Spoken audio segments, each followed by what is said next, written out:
Môj blog Labkin, ktorý tvoríme spoločne s mojím snúbencom a fotografom Dominikom, sa venuje primárne móde, ale vlastne s módou súvisia aj tie ďalšie záležitosti. To znamená rôzne eventy a taktiež kozmetika, cestovanie, aj zdravý životný štýl, napríklad aj varenie.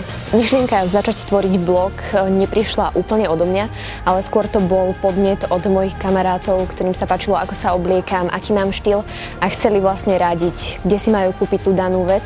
Tak mi dali takú myšlienku, že nech začnem blogovať a podeliť sa s nimi práve o tieto rôzne skúsenosti a podnety, a preto som začala tvoriť blog a potom odstupom času vlastne som zistila, že v tom som doma, baví ma to a práve tá móda je niečo také, čo ma motivuje v tej ďalšej práci a hlavne sa vzdelávať aj v tejto oblasti.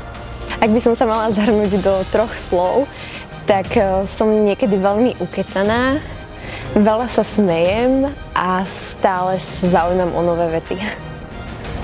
Takže to neboli asi 3 slova úplne. Samozrejme Bubblelogy poznám a vždy, keď máme voľnú chvíľu, tak spoločne so stupencom, ak ideme po nákupnom centre, tak si ho aj s radosťou dáme. Nemám úplne vyhradenú a obľúbenú príchuť, ale je to viac menej aj podľa toho dňa. Niekedy, keď mám chuť na sladké, tak je to jahoda, ale keď niečo kyslejšie, tak kombinácie buď kumkvát alebo limetka.